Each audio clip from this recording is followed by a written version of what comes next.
Hi everyone, मैं रोहन यादव आप सभी का एक बार फिर से अपने यूट्यूब चैनल पर स्वागत करता हूं। और आज की जो हमारी ये क्लास है NTA UGC net social work की। मैं बात कर रहा हूं आप लोगों से समाज कार्य यूनिट नंबर 7 पर। यूनिट नंबर जो 7 है, आज से आप सभी की क्लास शाम 8 से 9 बजे से आप सबकी क्लास यूनिट नंबर 7 सामाजिक नीति स्टार्ट हो जाएगी। इसके संबंध में मैंने आप लोगों के लिए कुछ महत्वपूर्ण प्रश्न हैं, उन प्रश्नों पे चर्चा करूंगा। और ये प्रश्न आप लोगों को 2022 में भी देखने को मिल सकते हैं। हमारे सामने पहला प्रश्न है कि सामाजिक आकस्मिकताओं के विरुद्ध संरक्षण है।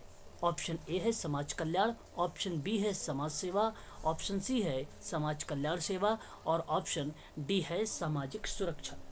इसका सही जवाब हो जाएगा ऑप्शन नंबर डी कि सामाजिक जो है आकस्मिकताओं के विरुद्ध संरक्षण की बात जो करता है वह है सामाजिक सुरक्षा। इसलिए ऑप्शन नंबर आपका डी वाला करेक्ट माना जाएगा।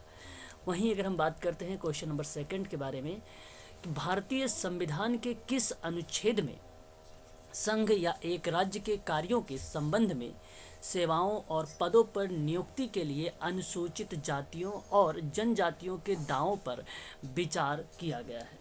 क्वेश्चन नंबर सेकंड है हमारे सामने। ये भी प्रश्न आपका NTA UGC net social work के संबंध में है, जो पार्ट सेकंड में आप लोगों से प्रश्न ऐसे देखने को मिल सकते हैं। इसका सही जवाब होगा ऑप्शन नंबर सी, अनुच्छेद 335। मैं इन सभी टॉपिक पर चर्चा करने वाला हूं आप लोगों से यूनिट नंबर 7 में। शाम को 8 बजे से जो क्लास स्टार्ट होगी वहां पर आप लोगों को ये सारी चीज़ें मिलेगी। मैंने इन सब की जो है पीडीएफ आप लोगों के लिए बना रखा है। बात करते हैं क्वेश्चन नंबर थर्ड के बारे में। क्वेश्चन नंबर थर्ड है कि juvenile justice care and protection act है 2015 के अनुसार निम्नलिखित में से किस श्रेणी के बच्चे विशेष सुधार गृहों में रखे जाते हैं।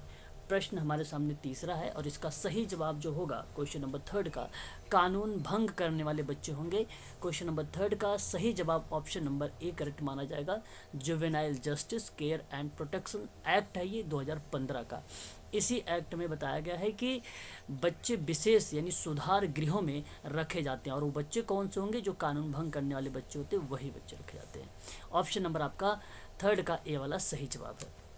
यदि आप लोग एनटीए यूजीसी नेट समाज कार्य की अगर ऑनलाइन क्लास लेना चाहते हैं तो जिसकी फ़ीस मैंने 1999 रुपये रखा है और आप लोगों को 2 क्लासेस प्रोवाइड किए जाएगी। एक क्लासेस शाम को 6 से 7 रहेगी, दूसरी जो क्लास रहेगी वो आपकी 8 से 9 क्लास रहेगी। प्रत्येक संडे को आप लोगों को 1 बजे से PYQ करवाया जाएगा। हालांकि यदि आपका जैसे अभी हम लोगों ने कल समाज कल्याण प्रशासन यूनिट नंबर 6 समाप्त किया है तो उसके संबंध में हम लोगों ने कुछ प्रश्न देखे थे, लगभग 100+ क्वेश्चंस है, मैंने आप लोगों को PDF के रूप में प्रोवाइड भी करा दिया है। ठीक है, ऐसे ही जैसे आपका यूनिट नंबर 7 समाप्त हो जाएगा या कोई भी टॉपिक समाप्त होगी उस टॉपिक के संबंध में आप लोगों से मॉक टेस्ट भी करवाया जाएगा। और संडे को 1 बजे दोपहर को पर डे PYQ होगा, प्रीवियस ईयर का क्वेश्चन पेपर सॉल्व किया जाएगा। बाकी जो क्लासेस रहेंगे डे में मंडे टू सैटरडे वाली वो क्लासेस आपकी टॉपिक पर चलेगी। ठीक है, तो एक क्लास शाम को 6 बजे से चल रही, जो 6 बजे से चल रही है उसमें आपका यूनिट नंबर 2 चल रहा है और जो 8 बजे से क्लासेस चल रही है उसमें यूनिट नंबर 7 चल रहा है। आज से स्टार्ट हो जाएगा। जैसे ये टॉपिक समाप्त हो जाएगा, इन टॉपिक समाप्त होने के बाद आप लोगों का शाम को 8 बजे से 9 बजे के बीच में केवल प्रैक्टिस करवाई जाएगी जब तक आपका एग्ज़ाम के डेट नहीं आ जाती। चलिए देखते हैं क्वेश्चन नंबर 4 के बारे में। क्वेश्चन नंबर 4 है कि भारतीय संविधान के किस अनुच्छेद का समूह बुनियादी मौलिक अधिकारों से संबंधित है। ऑप्शन ए अगर बारे में बात करें तो यहाँ पर हम बात करेंगे आर्टिकल 12 से लेकर 35 आएगा। ऑप्शन अगर हम बी की बात करेंगे तो आर्टिकल आपका 15 से लेकर 22 आएगा। ऑप्शन सी की अगर हम बात करते हैं तो आर्टिकल आपका 19 से लेकर आपका 40 आएगा। और ऑप्शन डी की बात करेंगे तो आर्टिकल आपका 14 टू अगर हम बात करें 39 आएगा। तो इसमें सही जवाब आप बताएं कि भारतीय संविधान के किस अनुच्छेद में समूह बुनियादी यानी मौलिक अधिकारों का संबंध रखा गया है। क्वेश्चन नंबर 4 का सही जवाब ऑप्शन नंबर ए करेक्ट होगा, 12 से 35 वाला। ठीक है, यहाँ पे आप देख सकते हैं ऑप्शन में आपके सामने है भी ऑप्शन नंबर ए 12 टू 35। बात करते हैं क्वेश्चन नंबर 5 के बारे में। कह रहा है कि पंचायत राज प्रणाली को निम्न में से किस रूप में श्रेष्ठ समझा जा सकता है। ये भी प्रश्न सामाजिक नीति से संबंधित है, उसकी कल्पना से संबंधित है। इसके संबंध में भी मैंने आप लोगों के लिए पीडीएफ बना रखा है। आज आप लोगों की जो क्लास चलने वाली है, इन सभी चीज़ों पर हम लोग चर्चा करेंगे। क्वेश्चन नंबर 7 का सही जवाब क्या हो जाएगा यहाँ पे? जमीनी स्तर पर नियोजन करना पंचायती राज प्रणाली के अंतर्गत श्रेष्ठ समझा गया है। ऑप्शन नंबर बी आपका करेक्ट माना जाएगा। क्वेश्चन नंबर 6 है, कह रहा है कि डैश भारतीय संविधान में जो है न्याय, देखिए ये अभी यूनिट नंबर 8 का है, हालांकि थोड़ी सी नीति वगैरह के बारे में जिक्र किया गया, इसलिए आप लोगों को प्रश्न इसमें उठा के दे दिया गया है। परंतु आप ध्यान रखिएगा, ये यूनिट नंबर 8 का आपका जो टॉपिक में स्टार्ट करूंगा तो वहाँ पे ये प्रश्न भी करवाऊंगा और इसके बारे में समझाऊंगा भी। लेकिन थोड़ा सा आप समझ लीजिए कि डैश भारतीय संविधान में न्याय की विशिष्ट रूप या स्वरूप है। क्वेश्चन नंबर 6 का सही जवाब यहाँ पे अगर हम बात करें सामाजिक, आर्थिक और राजनीतिक, ऑप्शन नंबर आपका यहाँ पर बी वाला करेक्ट माना जाएगा। बात करते हैं क्वेश्चन नंबर 7 के बारे में। मैंने जितनी भी पेंशन योजनाएं हैं या जितने भी कार्यक्रम योजनाएं हैं प्रधानमंत्री के द्वारा चलाई गई हैं, लगभग मैंने 47 पेज का बनाया है। 47 पेज का मतलब आप समझ लीजिए कि 50 प्लस आप लोगों के पास जो है मिलने वाले हैं, 50 प्लस आप सभी को मिलने वाले हैं योजनाएं, आयोग और उसके कार्यक्रम के संबंध में लिस्ट। ठीक है, मैं पढ़ाऊंगा आप लोगों को, केवल डेट बताऊंगा और उसके कुछ उद्देश्य बताऊंगा। ठीक है, उन सभी चीज़ों के बारे में आप सबको यूनिट नंबर 7 में मिलेगा। तो अटल पेंशन योजना जो है मुख्य रूप से डैश पर बल देता है। क्वेश्चन नंबर 7 का अगर हम सही जवाब की बात करें, असंगठित क्षेत्र के जो कार्मिक होते हैं उस पर बेसिकली मुख्य रूप से बल देता है। ऑप्शन नंबर बी आपका करेक्ट माना जाएगा। अगर हम बात करते हैं क्वेश्चन नंबर 8 के बारे में, सांसद आदर्श ग्राम योजना को डैश द्वारा क्रियान्वित किया जाता है। ठीक है, क्वेश्चन नंबर 8 अगर हम बात करेंगे तो यहाँ पे आप सभी लोग ध्यान रखिएगा, इसका सही जवाब होगा संसद सदस्य होगा। ऑप्शन नंबर आपका पहला वाला यहाँ पे करेक्ट माना जाएगा।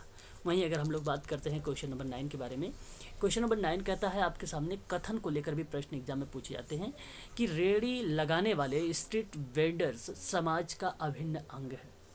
ठीक है, वहीं अगर हम कारण की बात करें तो रेहड़ी वाले अर्थव्यवस्था के असंगठित क्षेत्र के होते हैं और उनकी राज्य के सहयोग में कोई सामाजिक सुरक्षा नहीं होती है। तो क्वेश्चन नंबर 9 का अगर हम इसका सही जवाब बताएं तो आप सबको बता दूं कि रेहड़ी लगाने वाले जो स्ट्रीट वेंडर्स समाज का अभिन्न अंग है, ये बात सत्य है। और दूसरी बात, रेहड़ी वाले अर्थव्यवस्था के असंगठित क्षेत्र के होते हैं और उनकी राज्य के सहयोग से कोई सामाजिक सुरक्षा भी नहीं होती है, ये भी बात सत्य है। परंतु अगर हम बात करें अभिन्न अंग होने के नाते ऐसा नहीं है कि सामाजिक सुरक्षा नहीं देता, इसलिए आप इसको कहें कि व्याख्या नहीं है, इसलिए आपका ऑप्शन नंबर आपका सी होगा। बहुत बच्चे यहाँ पे रेहड़ी लगाने वाले लिखा हुआ, यहाँ पे रेहड़ी लगाने वाले हैं, तो बच्चे जो है उसको रिलेट कर देते हैं कि व्याख्या करता है क्वेश्चन नंबर 9 का, परंतु यहाँ पर व्याख्या नहीं हो रहा। प्रश्न को पूरा पढ़िए, यहाँ पे लिखा हुआ है कि और लगाकर कि राज्य के सहयोग से कोई सामाजिक सुरक्षा नहीं है, तो भाई ये इसकी बात तो ऑप्शन नंबर अभी कथन में नहीं कहा जा रहा है, इसलिए इसकी व्याख्या नहीं होगी। ऑप्शन नंबर सी करेक्ट जवाब हो जाएगा। मैंने एक ट्रिक बताया भी है, क्योंकि लगाकर आप लोग देखिए जरा यहाँ पे क्या होता है, जैसा भी होगा आप मुझे कमेंट करके बताइएगा। क्वेश्चन नंबर अगर हम 10 की बात करते हैं, संक्षिप्ताक्षर आयुष के बारे में क्या है ये क्वेश्चन नंबर 10, तो मैं आपको बता दूं इसका सही जवाब क्या होना चाहिए कि बाल कल्याण के लिए कार्यरत और गैर सरकारी संगठन। गलत जवाब हो जाएगा। यहाँ पे भारत सरकार का एक विभाग है आयुष। ठीक है, आयुष भारत सरकार का एक विभाग है। ऑप्शन नंबर बी आपका करेक्ट माना जाएगा। वेरी वेरी मोस्ट इम्पॉर्टेंट ये आपके सामने टॉपिक है और इसके संबंध में मैंने आप लोगों के लिए लगभग 9 पीडीएफ बनाया है, मतलब 9 पेज का बनाया है पीडीएफ एक। ठीक है, तो ये आपको सामाजिक नीति के अंतर्गत मिलेगी। ठीक है, सामाजिक नीति के अंतर्गत ये सारी चीज़ें मिलेगी। सैम पित्रोदा एक नाम है, एक व्यक्ति का ये नाम है, ये राष्ट्रीय ज्ञान आयोग से संबंधित है ना, इस चीज़ को आप ध्यान रखिएगा। नसीम अहमद की बात अगर हम लोग करेंगे तो ये राष्ट्रीय अल्पसंख्यक आयोग से संबंधित है। पीएल पुनिया यानी पन्ना लाल पुनिया की अगर हम बात करेंगे, पन्ना लाल पुनिया जो है राष्ट्रीय अनुसूचित जाति आयोग से संबंधित है। और रामेश्वर उरांव जो है ये तीसरी एक योजना थी उसके अंतर्गत आए थे रामेश्वर उरांव, और ये आते हैं राष्ट्रीय अनुसूचित जनजाति आयोग से। इसके बारे में मैंने पीडीएफ बना रखा है और ये कब कब आयोग आए हैं ये सारी चीज़ें आप लोगों को मिलेगी और मैं वहाँ पे आपको नोट भी करवाऊंगा। यहाँ पे केवल इस प्रश्नों को आप लोग देखे रहिए। तो क्वेश्चन नंबर 11 का सही जवाब जो होगा ऑप्शन नंबर पहला करेक्ट माना जाएगा यहाँ पर। ठीक है, आगे बात करते हैं क्वेश्चन नंबर 12 के बारे में। इसकी मैंने मॉडल के रूप में मैंने इसकी भी पीडीएफ बना रखा है कि सामाजिक नीति के मॉडल कौन कौन से होते हैं और उसके उपागम कौन कौन से होते हैं, इन दोनों पर मैंने जिक्र किया है। तो अगर हम बात करते हैं तो यहाँ पे देखिए अवशिष्ट कल्याण मॉडल एक होता है, संस्थानिक पुनर्वितरण मॉडल होता है और औद्योगिक, ध्यान रखिएगा, जो औद्योगिक उपलब्धि निष्पादन मॉडल होता है इसी का एक नाम है, ठीक है, हैंडल मेडल मॉडल। ये 3 ही टाइप के मॉडल होते हैं, ध्यान रखेंगे आप सभी लोग। बाकी ये गोल्डन जो है हैंडसेक मॉडल, ये कोई मॉडल नहीं होता है सामाजिक नीति के परिप्रेक्ष्य में। अगर हम बात करते हैं यहाँ पे सही जवाब ऑप्शन नंबर सी आपका करेक्ट माना जाएगा क्वेश्चन नंबर 12 का। जेंडर सशक्तिकरण मानक में शामिल नहीं है, क्वेश्चन नंबर 13 के अगर बारे में हम लोग बात करते हैं तो इसका सही जवाब क्या होना चाहिए, क्या रणनीति। देखो आप ध्यान रखिएगा क्वेश्चन नंबर 13 में आप सभी लोग यहाँ पे अगर हम बात करें राजनीति सहभागिता नहीं आपकी मानी जाती, सांस्कृतिक सहभागिता जो है मानी जाती है जेंडर सशक्तिकरण में, ठीक है, इसके लिए आप इसको गलत करिएगा। आर्थिक सहभागिता की कोई जिक्र नहीं होती है यहाँ पर, यहाँ पे प्रश्न पूछा है जेंडर सशक्तिकरण मानक में शामिल नहीं है, ठीक है, शामिल नहीं है, ध्यान दीजिएगा आप सभी लोग, यहाँ पे शामिल नहीं है, मैं शामिल कर रहा था, तो जो शामिल नहीं है तो आपको अगर मैं बता दूं तो ये सांस्कृतिक सहभागिता शामिल नहीं है और आपको बताऊं प्रशासनिक सहभागिता शामिल नहीं है, परंतु राजनीतिक सशक्तिकरण मानक अगर रखा जाता है तो वो शामिल किया गया है और आर्थिक सहभागिता को शामिल किया गया है, इसलिए आपको 3 और 4 ऑप्शन नंबर बी आपका करेक्ट माना जाएगा यहाँ पर, ठीक है, इस तरीके का ध्यान रखिएगा आप लोग। प्रश्न नंबर 14 पर देखते हैं, सामाजिक नीति सामाजिक विकास के प्रणयन से आवश्यक रूप से संबंधित है। क्वेश्चन नंबर 14 का ये बात सत्य है, स्टेटमेंट ये सत्य है कि सामाजिक नीति सामाजिक विकास के प्रणयन में आवश्यक रूप से संबंधित मानी जाती है। बात करते हैं अगर कारण को लेकर, सामाजिक नीति विद्यमान सामाजिक व्यवस्था में सुधार करने के लिए योजनाबद्ध उपाय माना जाता है, क्वेश्चन नंबर 14 है हमारे सामने है। तो अगर हम बात करते हैं ये भी स्टेटमेंट इसका सही है और अब ध्यान दीजिएगा जो ये सामाजिक नीति विद्यमान बता रहा है, सामाजिक व्यवस्था में सुधार के लिए योजनाबद्ध उपाय बता रहा है, तो ये जानते हैं किस परिप्रेक्ष्य को बता रहा है, ये सामाजिक विकास के प्रणयन से आवश्यक रूप से संबंधित जो माना गया है सामाजिक नीति को, उसी के बारे में ये जिक्र कर रहा है, तो इसलिए मैं आपसे कहूँगा कि इसकी व्याख्या कर रहा है। ऑप्शन नंबर पहला आपका यहाँ पे करेक्ट हो जाएगा, ठीक है। प्रश्न अगर बात करते हैं 15 में, ऐसी नीति जो अध्यापन एवं सीख के आयोजन की व्याख्या करता है, क्वेश्चन नंबर 15 में अगर हम बात करते हैं ऐसा नीति जो अध्यापन एवं सीख के आयोजन की व्याख्या करता है, क्या वो आर्थिक नीति होगी कि वह शिक्षा नीति होगी। क्वेश्चन नंबर 15 का सही जवाब मिल गया आपको, शिक्षा नीति ही आपकी मानी जाती है, ऐसी नीति जहाँ पे अध्यापन और सीख के लिए आयोजित की जाती है, ना कि आवास, ना ही स्वास्थ्य, ना ही आर्थिक। ऑप्शन नंबर बी आपका करेक्ट जवाब हो जाएगा। इसका मैं जो है PDF आपके टेलीग्राम पर और व्हाट्सएप ग्रुप में आपको जो है इसको सेंड कर दूंगा। बात करते हैं सामाजिक नीति को समाज सेवा में रूपांतरित करने की प्रक्रिया निम्नलिखित में से कौन सी है। क्वेश्चन नंबर 16 का सही जवाब अगर हम बात करें, समाज कल्याण प्रशासन नहीं माना जाएगा, ना ही सामाजिक सहायता माना जाएगा, ना ही सामाजिक मीडिया माना जाएगा सामाजिक न्याय। सामाजिक नीति को समाज सेवा में रूपांतरित करने की प्रक्रिया निम्नलिखित में से कौन सी है। मैंने अभी जब आप लोगों को पढ़ाया था कि सामाजिक नीति को समाज सेवा में रूपांतरित करने की प्रक्रिया, ये परिभाषा किस विद्वान ने दिया था समाज कल्याण प्रशासन में, आप लोग मुझे ज़रा बताइएगा। और वहाँ पर मैंने बताया भी था कि ये सामाजिक न्याय कहलाता है, ना कि समाज कल्याण प्रशासन कहलाता है। तो समाज कल्याण प्रशासन के अंतर्गत वो विद्वान का नाम आप लोगों को बताना है कमेंट में कि किसने बोला है कि सामाजिक नीति को समाज सेवा में रूपांतरित करने की प्रक्रिया जो है सामाजिक न्याय कहलाती है। ऑप्शन आपका यहाँ पे डी होगा, नाम आपको कमेंट करना है कि किस विद्वान ने यहाँ पर दिया है, ठीक है। मैं पढ़ा चुका हूँ इसके बारे में, यूनिट नंबर 6 में मैंने बताया था कि एक बार प्रश्न पूछा गया था, तो आप देख रहे हो कि यूजीसी में विगत वर्षों का कुछ प्रश्न है आपके सामने। यदि आप समाजकारी में ऑनलाइन क्लास लेना चाहते हैं तो जिसकी फ़ीस मैंने आपको बताया है कि 1999 रुपये है, ठीक है। आप इसमें मॉक टेस्ट होगा, PYQ होगा आपका और पूरे टॉपिक करवाया जाएगा। और साथ ही साथ मैं आपको बता दूं कि आपको सारा कंटेंट भी यहाँ पे प्रोवाइड कर, जो लास्ट मैंने वीडियोस बना रखे हैं उस वीडियो भी आपको प्रोवाइड की जाएगी और आपको PDF भी दिया जाएगा, सारी चीज़ें आपको मिलेगी इसमें, ठीक है।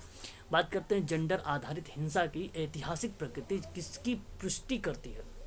जेंडर आधारित हिंसा की ऐतिहासिक प्रकृति किसकी पुष्टि करती है। क्वेश्चन नंबर 17 का सही जवाब आपको बताना है कि दुर्भाग्यवशपूर्ण मतिभ्रम। देखिए ये बेसिकली गलत जवाब है आपका, पितृसत्ता की अभिव्यक्ति नहीं। यहाँ पे अगर हम बात करें दुर्भाग्य, यहाँ पे प्रश्न बना है कि जेंडर आधारित हिंसा को ऐतिहासिक प्रकृति किसकी पुष्टि करती है, तो दुर्भाग्यपूर्ण मतिभ्रंश को करेगा, ये करेगा आपका, है ना भाई। पितृसत्ता को व्यवस्थित रूप में बंधमूलक संस्कृति के रूप में भी करेगा, ये भी सत्य है। पुनर्बलित यानी रेनफोर्समेंट असमानता की बात करेगा, क्योंकि प्रश्न है जेंडर आधारित हिंसा की, अहिंसा की नहीं, हिंसा की है, ठीक है, ध्यान रखिएगा, हिंसा को, जहाँ पे ऐतिहासिक प्रकृति में पुष्टि की जा रही है, तो ये आपका पुनर्बलित असमानता भी हो जाएगा, उपयुक्त तो सभी हो जाएगा। तो यहाँ पे कोट में देखेंगे तो कोट में केवल आपका यहाँ पे 4 लिखा है, तो केवल 4 का मतलब ये हुआ कि ऊपर सभी के सभी सही हो जाएंगे। ऑप्शन नंबर आपका डी हो जाएगा 17 वाले का सही जवाब। बात करते हैं क्वेश्चन नंबर 18, और ये प्रश्न आज का लास्ट है आप सभी के लिए। यदि आप लोग एनटीए यूजीसी नेट समाज कार्य में ऑनलाइन क्लास लेना चाहते हैं तो आप लोग संपर्क कर सकते हो 8506031308। आप इस पर व्हाट्सएप के माध्यम से पूरी जानकारी आप ले सकते हैं और कॉल के माध्यम से भी पूरी जानकारी आप ले सकते हैं, ठीक है। तो व्हाट्सएप करें, आप सभी लोग कॉल भी करें और समाज कार्य के संबंध में सारी जानकारी आप प्राप्त करें। तो जेंडर असमानता और हिंसा को न्याय संगत ठहराने के लिए किसका उपयोग किया जाता है? ऑप्शन ए है लिंगवाद, ऑप्शन बी है संस्कृति, ऑप्शन सी है धर्म, ऑप्शन डी है क्षेत्र। इस प्रश्न का सही जवाब होगा लिंगवाद, ठीक है। ऑप्शन नंबर ए आपका करेक्ट माना जाएगा। तो ये मैंने कुछ प्रश्न लिए थे अभी सामाजिक नीति के संबंध में, और भी प्रश्न है सामाजिक नीति पर, लगभग 100+ प्रश्न है हमारे सामने। हम इन सभी चीज़ों पर जिक्र करेंगे। और आज शाम को 6 बजे वाली जो क्लास चलने वाली है आप सबकी, यूनिट नंबर 2 चलेगी, आपका यूनिट नंबर 2 चलेगा 6 बजे क्लास में। शाम को 8 बजे वाली जो क्लास होने वाली है उसमें यूनिट नंबर 7 चलने वाली है सामाजिक नीति को लेकर। दोनों के दोनों यूनिट इंपॉर्टेंट है आप सबके लिए, ठीक है। तो आज के लिए बस इतना ही। अधिक जानकारी के लिए आप मुझसे जो है संपर्क भी कर सकते हैं। आज के लिए इतना ही।